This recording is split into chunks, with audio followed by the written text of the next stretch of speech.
नमस्कार, C news Bharat में आप सभी का एक बार फिर से स्वागत है। महाराष्ट्र बुलेटिन में इस बुलेटिन में हम बात करेंगे बुल्ढाना की, जहां राजेश पंडितराव एकड़े ने अपना नामांकन पत्र दाखिल किया है। आगे बढ़ेंगे और चर्चा होगी कल्याण की, जहां सैकड़ों समर्थकों की मौजूदगी में महायुति के उम्मीदवार विश्वनाथ भोयर ने अपना नामांकन पत्र दाखिल किया है।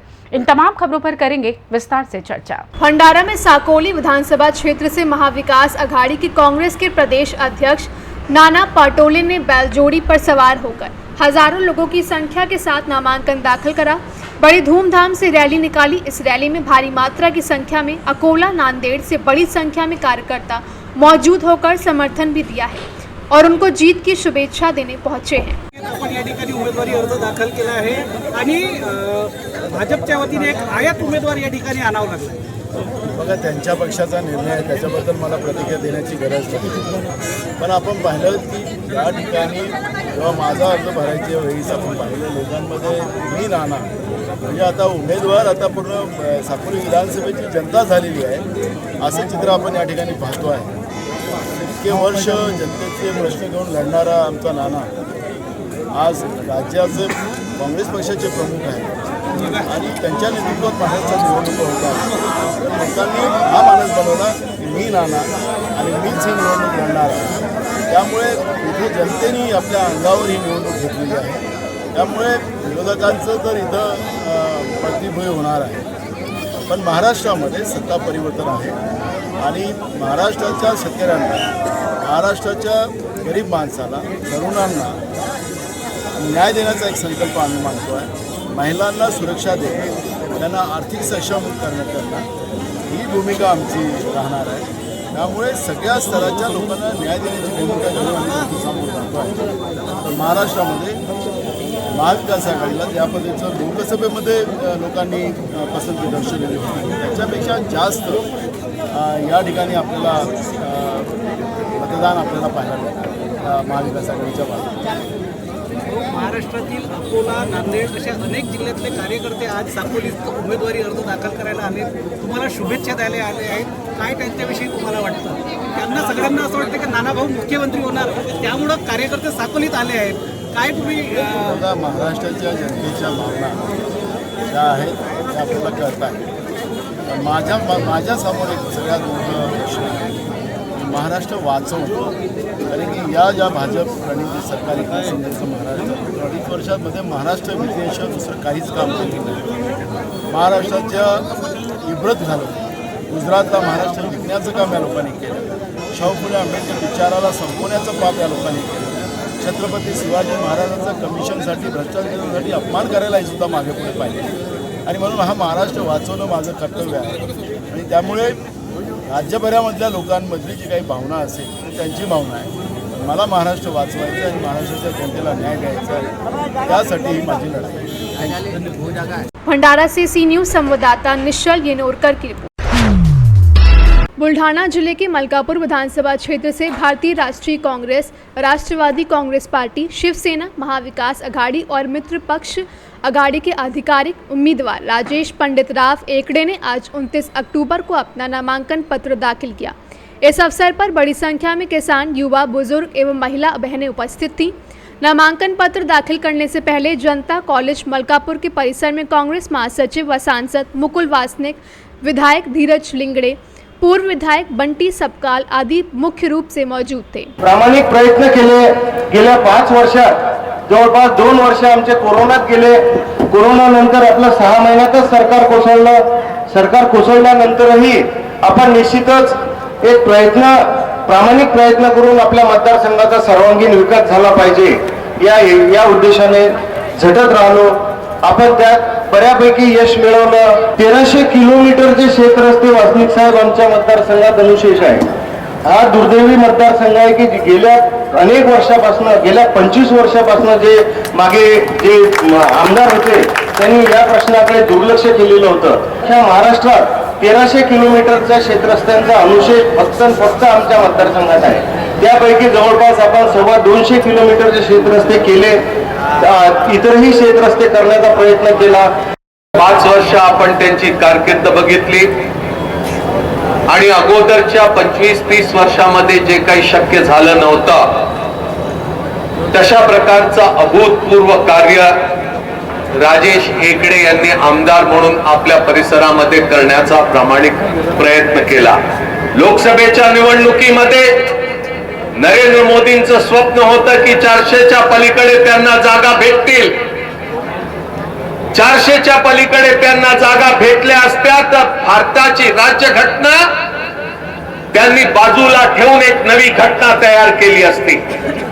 पण मल्लिकार्जुन खरगे, सोनिया गांधी, राहुल गांधी यांच्या विनंतीला मान देऊन देशातील मतदारांनी अशा प्रकारचा कौल दिला की आता या लोकसभेमध्ये राज्यघटना बदलण्याचं काम नरेंद्र मोदी करू शकणार नाही.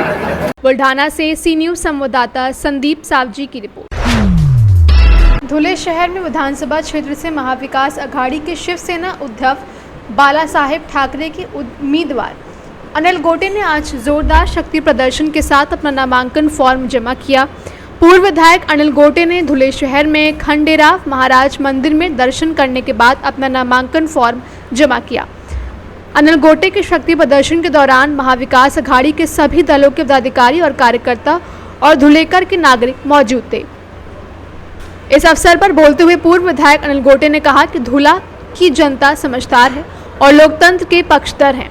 हमने यह सुनिश्चित करने के लिए पर्याप्त व्यवस्था की है कि कोई दुर्घटना ना हो। इस समय उन्होंने यह भी टिप्पणी की कि हम साम दाम दंड भेद तीनों साधनों का प्रयोग करेंगे। महाविकास आघाडीचा अधिकृत घटक असलेल्या शिवसेनेच्या वतीने उमेदवारी अर्ज दाखल केला। मला माझ्या विजयाची निश्चित खात्री आहे। धुळ्याची जनता सुज्ञ आहे आणि लोकशाहीच्या दृष्टिकोनातून जागृत आहे। यावेळेला काहीही धक्काफटका होऊ नये याची आम्ही पुरेपूर व्यवस्था केली आहे। साम दंड भेद या तिन्ही साधनांचा आम्ही वापर करणार आहोत। यामध्ये दाम राहून गेला असं वाटत नाही का? भंडारा जो असं आहे सगळ्या या बसा, तुम्ही बसा. असं आहे की आकडा सांगणं फार महत्त्वाचं नाही, पण तुम्ही एक गोष्ट आज लिहून ठेवा, विक्रमी बहुमताने मी निवडून नाही, या निवडणुकीसाठी साम दंड आणि भेद अशा तिघांचाही वापर करतात, त्यातून दाम गाळलेलं आहे आपण। दाम मी कधी देतच नाही। दाम देणारे बाहेर उभे 500 रुपयेवाले, एक घाम गाळून राजकारण करणारे माणूस म्हणतात ते माझ्या पुढे कोणी कसपड आहे हो?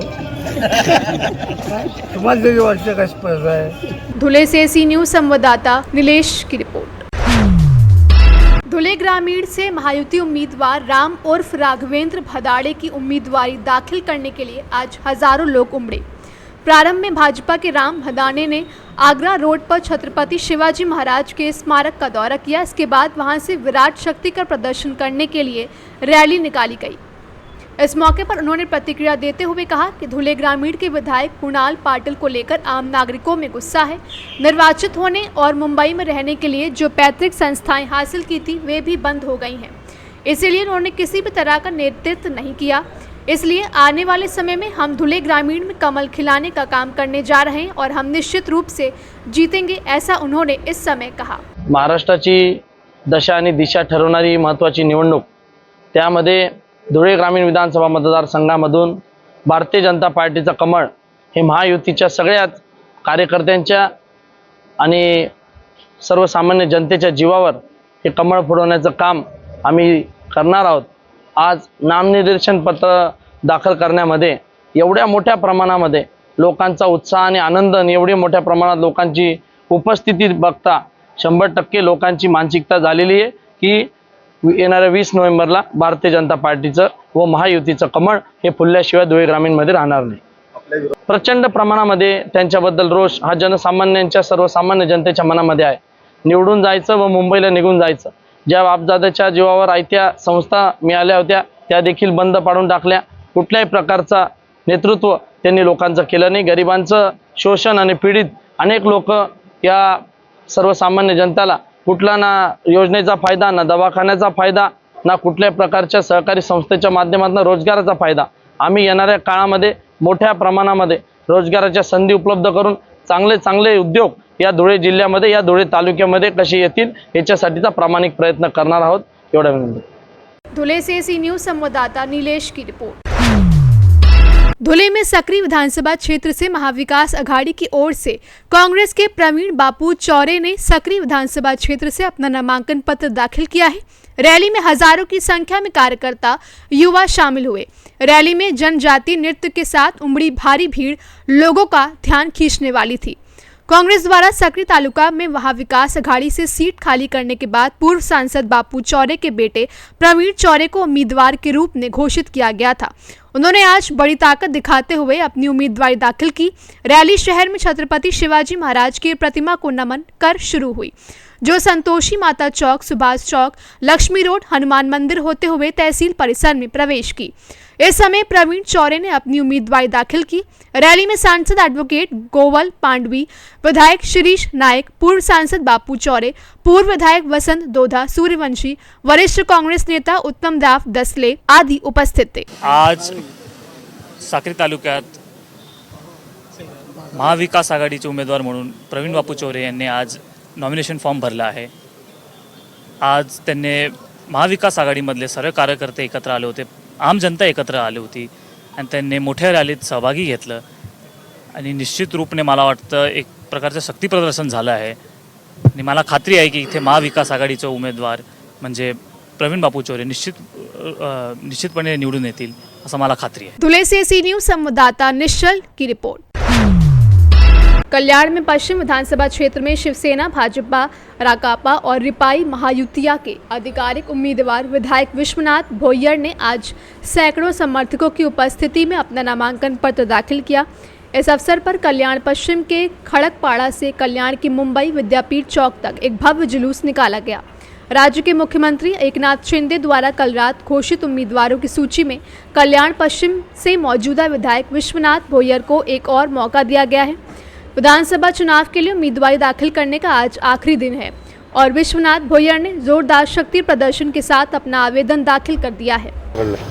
आज उमेदवारी अर्ज दाखल करण्याचा शेवटचा दिवस आहे मला वाटतं आणि शिवसेना, भाजपा, RPI, राष्ट्रवादी आणि तत्सम इतर जे घटक पक्ष आहेत ह्या महायुतीचा अधिकृत उमेदवार म्हणून मला पक्षातर्फे अधिकृत केलेलं आहे आणि त्या हिशोबाने आज मी माझा निवडणूक अर्ज आत्ता दाखल केलेला आहे। आता जो निवडणूक जे अर्ज दाखल केलेला आहे ही मुहूर्ताची वेळ होती माझी 11 वाजून काही मिनिटांची, त्यामुळे तो दाखल केलेला आहे। मूळ अर्ज जो आहे दुसरा अर्ज तो आता आम्ही खडकपाडा चौकातून रॅलीने निघणार आहे आणि मग इथे येऊन तो पुन्हा अर्ज भरणार आहे। नाही, शक्यतो बंडखोरी जी तुम्ही जे बोलता ते होणार नाही आहे, कारण महायुतीमध्ये आम्ही एकत्र लढणार आहे। महायुती ही अभेद्य आहे, पक्षांतर्गत काही त्यांचे वाद असतात, त्यामुळे सुद्धा कोणी असा निर्णय घेतो, परंतु फॉर्म मागे घेईपर्यंत हे सर्व वाद मिटलेले असतील आणि एक अभेद्य महायुती म्हणून आम्ही ही निवडणूक लढणार। कल्याण से सी न्यूज संवाददाता दीपक मौर्य की रिपोर्ट। फिलहाल इस खास बुलेटिन में बस इतना ही। देश दुनिया की तमाम खबरों को जानने के लिए आप जुड़े रहिए सी न्यूज़ भारत के साथ। हर खबर आपके साथ, आपके हाथ।